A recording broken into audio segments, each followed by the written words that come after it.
नमस्कार। दुर्गा कवच पाठ हिंदी में। ओम।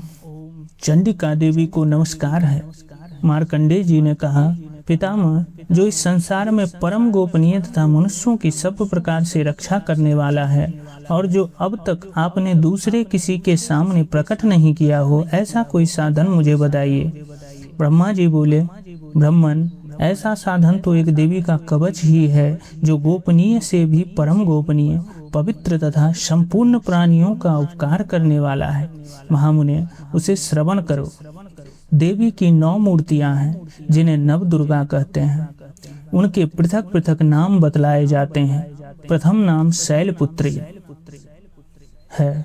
दूसरी मूर्ति का नाम ब्रह्मचारिणी है। तीसरा स्वरूप चंद्रघंटा के नाम से प्रसिद्ध है। चौथी मूर्ति को कूष्मांडा कहते हैं। पांचवी दुर्गा का नाम स्कंद माता है। देवी के छठे रूप को कात्यायनी कहते हैं। सातवां कालरात्रि और आठवां स्वरूप महागौरी के नाम से प्रसिद्ध है। नवीं दुर्गा का नाम सिद्धिदात्री है। ये सब नाम सर्वज्ञ महात्मा वेद भगवान के द्वारा ही प्रतिपादित हुए हैं।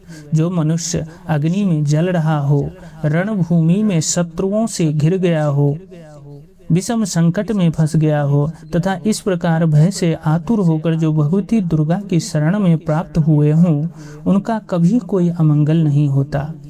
युद्ध के समय संकट में पड़ने पर भी उनके ऊपर कोई विपत्ति नहीं दिखाई देती है। उन्हें शोक, दुख और भय की प्राप्ति नहीं होती है। जिन्होंने भक्ति पूर्वक देवी का स्मरण किया है, उनका निश्चय ही अभ्युदय होता है।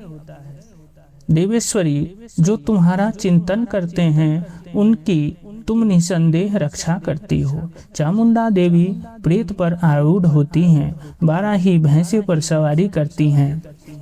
ऐन्द्री का वाहन ऐरावत हाथी है। वैष्णवी देवी गरुड़ पर ही आसन जमाती हैं। माहेश्वरी वृषभ पर आरूढ़ होती है। कौमारी का वाहन मयूर है। भगवान विष्णु की प्रियतमा लक्ष्मी देवी कमल के आसन पर विराजमान हैं और हाथों में कमल धारण किए हुए हैं। वृषभ पर आरूढ़ ईश्वरी देवी ने श्वेत रूप धारण कर रखा है। ब्राह्मी देवी हंस पर बैठी हुई हैं और सब प्रकार के आभूषणों से विभूषित हैं। इस प्रकार ये सभी माताएं सब प्रकार की योग शक्तियों से संपन्न हैं। इनके सिवा और भी बहुत सी देवियां हैं जो अनेक प्रकार के आभूषणों की शोभा से युक्त तथा नाना प्रकार के रत्नों से सुशोभित हैं। ये संपूर्ण देवियां क्रोध में भरी हुई हैं और भक्तों की रक्षा के लिए रथ पर बैठी दिखाई देती हैं। ये शंख, चक्र, गदा, शक्ति, हल और मुसल, खेटक और तोमर, परशु तथा पाश, कुंत और त्रिशूल एवं उत्तम सारंग, धनुष आदि अस्त्र शस्त्र अपने हाथों में धारण करती हैं। दैत्यों के शरीर का नाश करना, भक्तों को अभय दान देना और देवताओं का कल्याण करना, यही उनके शस्त्र धारण का उद्देश्य है। कवच आरंभ करने से पहले इस प्रकार प्रार्थना करनी चाहिए।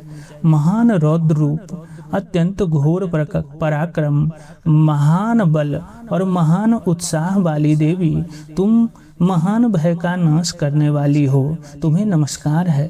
तुम्हारी ओर देखना भी कठिन है। शत्रुओं का भय बढ़ाने वाली जगदम्बिके, मेरी रक्षा करो।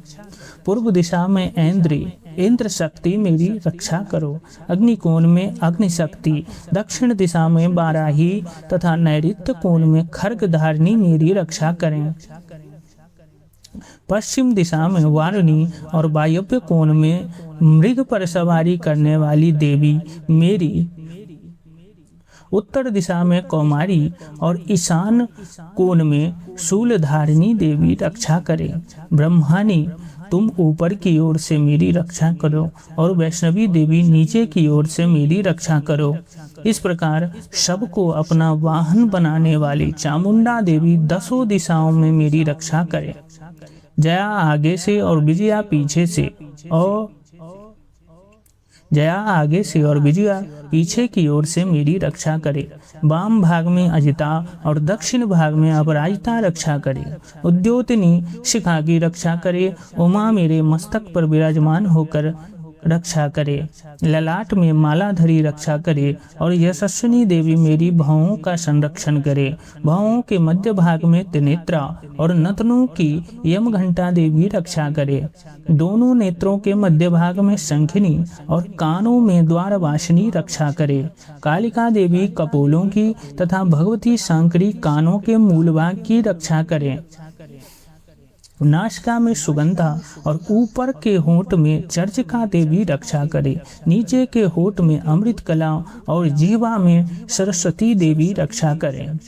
कौमारी दांतों की और चंडिका कंठ प्रदेश की रक्षा करे। चित्रघंटा गले की घाटी की और महामाया तालु में रहकर रक्षा करे। कामाक्षी ढोरी की और सर्वमंगला मेरी वाणी की रक्षा करे। भद्रकाली ग्रीवा में और धनुर्धरी पृष्ठवंश में रहकर रक्षा करे। कंठ के बाहरी भाग में नीलग्रीवा और कंठ की नली में नलकुबड़ी रक्षा करे। दोनों कंधों में खरगनी और मेरी दोनों भुजाओं की वज्रधारिणी रक्षा करे। दोनों हाथों में दंडिनी और अंगुलियों में अंबिका रक्षा करे। फूलेश्वरी नखों की रक्षा करे। कुलेश्वरी कुक्ष में रहकर रक्षा करे। महादेवी दोनों स्तनों की और शोक विनाशिनी देवी मन की रक्षा करे। ललिता देवी हृदय में और शूलधारिणी उदर में रहकर रक्षा करे। नाभि में कामिनी और गुह्य भाग की गुह्येश्वरी रक्षा करे। पूतना और कामिका लिंग की और महिकवाहिनी बुधा की रक्षा करे। भगवती कटिभाग में और विंध्यवासिनी घुटनों की रक्षा करे। संपूर्ण कामनाओं को देने वाली महाबला देवी दोनों पिंडलियों की रक्षा करे। नारसिंही दोनों गुत्थियों की और तेजसी देवी दोनों चरणों के पृष्ठभाग की रक्षा करे। श्री देवी पैरों की अंगुलियों में और तलवासिनी पैरों के तलवों में रहकर रक्षा करे। अपनी दाढ़ों के कारण भयंकर दिखाई देने वाली दंष्टा कराली देवी नखों की और ऊर्ध्वकेशनी देवी केशों की रक्षा करे। रोमावलियों के छिद्रों में कौबेरी और त्वचा की बागेश्वरी देवी रक्षा करे। पार्वती देवी रक्त, मज्जा, वसा, मांस, हड्डी और मेद की रक्षा करे। आंतों की काल रात्रि और पित्त की मुक्तेश्वरी रक्षा करे। मूलाधार आदि कमल कोशों में पद्मावती देवी और कफ में चूड़ामणि देवी स्थित होकर रक्षा करे। नख के तेज की ज्वालामुखी रक्षा करे, जिसका किसी भी अस्त्र से भेदन नहीं हो सकता। वह अभेद्या देवी शरीर की समस्त संधियों में रहकर रक्षा करे। ब्रह्मानी आप मेरे वीर्य की रक्षा करें। छत्रेश्वरी छाया की तथा धर्मधारिणी देवी मेरे अहंकार, मन और बुद्धि की रक्षा करे। हाथ में वज्र धारण करने वाली वज्रहस्ता देवी मेरे प्राण, अपान, व्यान, उदान और समान वायु की रक्षा करे। कल्याण से शोभित होने वाली भगवती कल्याण शोभना मेरे प्राण की रक्षा करे। रस, रूप, गंध, शब्द और स्पर्श इन विषयों का अनुभव करते समय योगिनी देवी रक्षा करे तथा सत्वगुण, रजोगुण और तमोगुण की रक्षा सदा नारायणी देवी करे। वाराही आयु की रक्षा करे, वैष्णवी धर्म की रक्षा करे तथा चक्र धारण करने वाली देवी यश, कीर्ति, लक्ष्मी, धन तथा विद्या की रक्षा करें। इंद्राणी आप मेरे गोत्र की रक्षा करें। चंडिके तुम मेरे पशुओं की रक्षा करो। महालक्ष्मी पुत्रों की रक्षा करे और भैरवी पत्नी की रक्षा करे। मेरे पथ की सुपथा तथा मार्ग की क्षेम करी रक्षा करे। राजा के दरबार में महालक्ष्मी रक्षा करे तथा सब ओर व्याप्त रहने वाले विजया देवी संपूर्ण भयों से मेरी रक्षा करे। देवी जो स्थान कवच में नहीं कहा गया है अतएव रक्षा से रहित है, वह सब तुम्हारे द्वारा सुरक्षित हो, क्योंकि तुम विजयशालिनी और पापनाशिनी हो। यदि अपने शरीर का भला चाहे तो मनुष्य बिना कवच के कहीं एक पग भी ना जाए। कवच का पाठ करके ही यात्रा करे। कवच के द्वारा सब ओर से सुरक्षित मनुष्य जहाँ जहाँ भी जाता है वहाँ वहाँ उसे धन लाभ होता है तथा संपूर्ण कामनाओं की सिद्धि करने वाली विजय की प्राप्ति होती है। वह जिस जिस अभिष्ट वस्तु का चिंतन करता है वह उसको निश्चय ही प्राप्त कर लेता है। वह पुरुष इस पृथ्वी पर तुलना रहित महान ऐश्वर्य का भागी होता है। कवच से सुरक्षित मनुष्य निर्भय हो जाता है, युद्ध में उसकी पराजय नहीं होती तथा वह तीनों लोकों में पूजनीय होता है।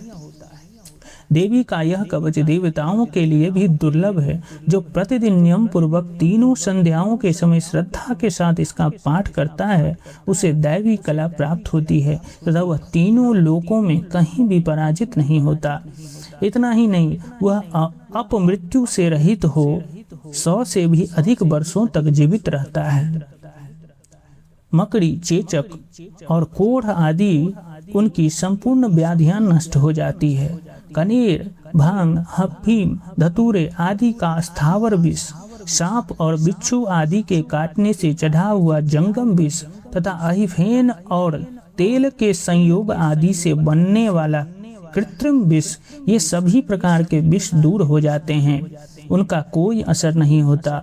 इस पृथ्वी पर मारण, मोहन आदि जितने अविचारिक प्रयोग होते हैं तथा इस प्रकार के जितने मंत्र यंत्र होते हैं वो सब इस कवच को हृदय में धारण कर लेने पर उस मनुष्य को देखते ही नष्ट हो जाते हैं। ये ही नहीं, पृथ्वी पर विचरण करने वाले ग्राम देवता, आकाशचारी देव विशेष, जल के संबंध से प्रकट होने वाले गण, उपदेश मात्र से सिद्ध होने वाले निम्न कोटि के देवता, अपने जन्म के साथ प्रकट होने वाले देवता, कुल देवता, माला, डाकिनी, शाकिनी, अंतरिक्ष में विचरने वाले अत्यंत बलवती भयानक डाकिनियां, ग्रह, भूत, पिशाच, यक्ष, गंधर्व, राक्षस, ब्रह्म राक्षस, बेताल, कुष्मांड और भैरव आदि अनिष्टकारक देवता भी हृदय में कवच धारण किए रहने पर उस मनुष्य को देखते ही भाग जाते हैं। कवचधारी पुरुष को राजा से सम्मान वृद्धि प्राप्त होती है। यह कवच मनुष्य के तेज की वृद्धि करने वाला और उत्तम है।